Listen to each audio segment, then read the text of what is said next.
मनुष्य का यही कर्तव्य है कि घर पर आए हुए अतिथि को भोजन के लिए पूछा। भोजन के लिए नहीं पूछ सकते तो बैठने के लिए आसन दिया। बैठने के लिए आसन नहीं दे सके तो एक गिलास पानी पिलाया। एक गिलास पानी भी नहीं पिला सके तो दो मीठा बोल बोला कर। दो मीठा बोल नहीं बोल सके तो मुस्कुराहट दिया करो। मुस्कुराहट भी नहीं दे सके तो चुल्लू भर पानी में डूब मरो।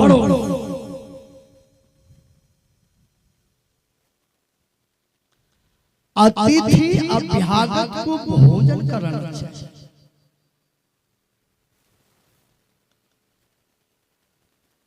धान का श्रृंगार है अतिथि सेवा। कोई अतिथि रुष्ट होकर के नहीं चला जाए।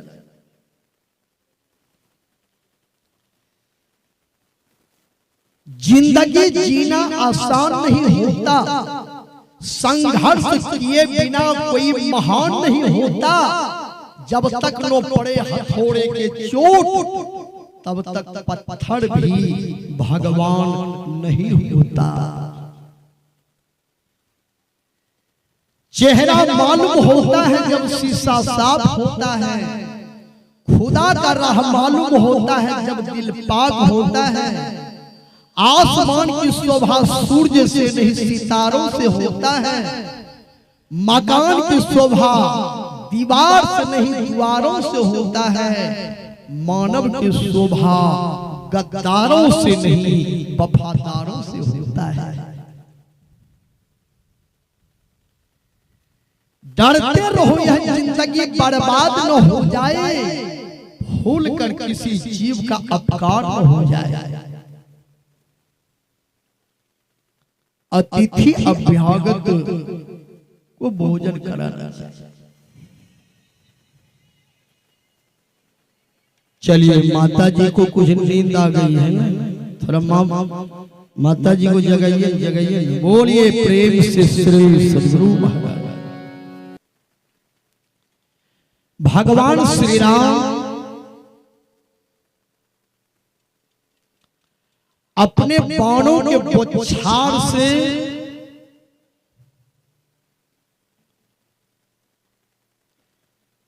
लंकापति रावण का जब धराशाही कर दिया,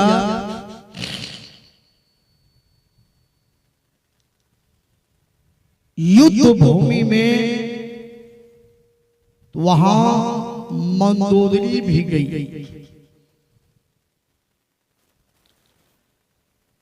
रावण की धर्म पत्नी मंदोदरी भगवान श्री राम से बोली, प्रभु इस तरह का युद्ध और कभी कीजिएगा। भगवान राम ने कहा एक बार और होगा। मंदोदरी बोली कब? भगवान राम ने कहा द्वापर युग में एक बार इसी तरह से युद्ध होगा। उस युद्ध का नाम रहेगा महाभारत। और उस युद्ध में हम कृष्ण के रूप में अवतार लेंगे। मंदोदरी बोली, प्रभु जब युद्ध होगा ना, उस युद्ध को देखने के लिए मुझे भी बुला लीजिएगा, मैं देखना चाहता हूं। काठी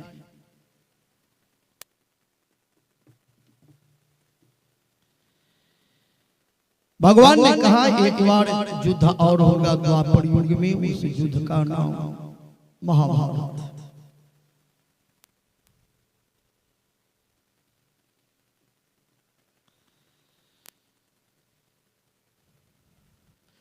द्वापर युग में जब महाभारत का लड़ाई प्रारंभ हुआ, तब भगवान श्री कृष्ण भीम से कहा कि जाओ मंदोदरी को बुला करके ले आओ, महाभारत का युद्ध देखेंगे।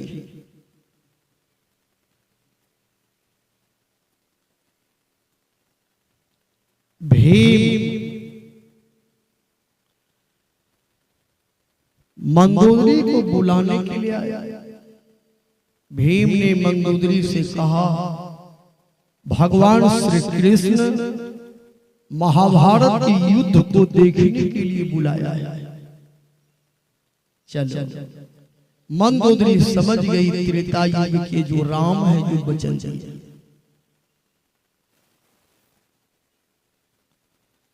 मंदोदरी बोली, क्या नाम है? भीम ने कहा, मेरा नाम भीम है। अच्छा, तो भोजन कर लो। मंदोदरी बोली, भीम भोजन कर लो। भीम ने कहा, माता जी भोजन तो हम कर लेते, लेकिन स्नान नहीं किए। मंदोदरी बोली, स्नान कर लो। तो भीम ने कहा, कहां स्नान करेंगे?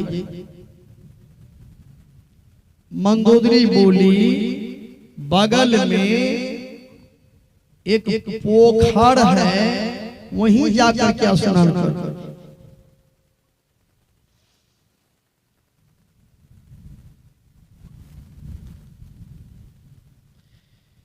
भीम जब उस पोखर में स्नान करने के लिए गया, पोखर में जैसे भीम कुछ दूर गया, भीम का पैर पानी के अंदर में लगा कि किसी चीज में ये फंस गया। पूरा ताकत भीम ने लगाया, पैर को उठाया, लेकिन पैर को निकाल नहीं सकता। इतना मजबूती से दोनों पैर भीम का फंस गया। बहुत देर से खड़ा है। मंदोदरी गई, बोली, भीम स्नान करते रहोगे, निकलो न। भीम ने कहा, मां स्नान भी नहीं किए हैं, मेरा पैर लगता है कि अंदर में किसी ने पकड़ लिया। मंदोदरी बोली, ताकत लगा करके निकल जाओ। कहा, पूरा ताकत लगा दिए, ताकतें काम नहीं कर रहा। मंदोदरी बोली, कितना ताकत है तेरे शरीर में? कहा, 10,000 हाथी का बल है। कहा, लगा दो। कहा, लगा दिए, फिर भी फेल कर गए। मंदोदरी भीम का हाथ पकड़ करके खींच करके बाहर। मंदोदरी बोली, भीम चलो भोजन कर लो, चले जाओ। उस युद्ध को मैं देखने नहीं जाऊंगी। कहा, क्यों? मंदोदरी बोली, राम रावण के युद्ध से महाभारत का युद्ध कमजोर युद्ध होगा, पता चल गया। भीम ने कहा, मां कैसे पता लगा? कहा, जिस पोखर में स्नान किए हो, वो जानते हो पोखर कैसे बना है? कहा, नहीं। मंदोदरी बोली, कुंभकर्ण का नाम सुने हो? कुंभकर्ण का नाम? कहा, हाँ, कुंभकर्ण का नाम सुने। कहा, कुंभकर्ण तो मेरा देवर ही था ना? कहा, हाँ। कुंभकर्ण का लंबाई 24 किलोमीटर। कुंभकर्ण का लंबाई कितना? 24 किलोमीटर। इतने लंबा तगड़ा कुंभकर्ण को देखकर मत कर तू अभिमान ने बंदे, झूठी तेरी शान।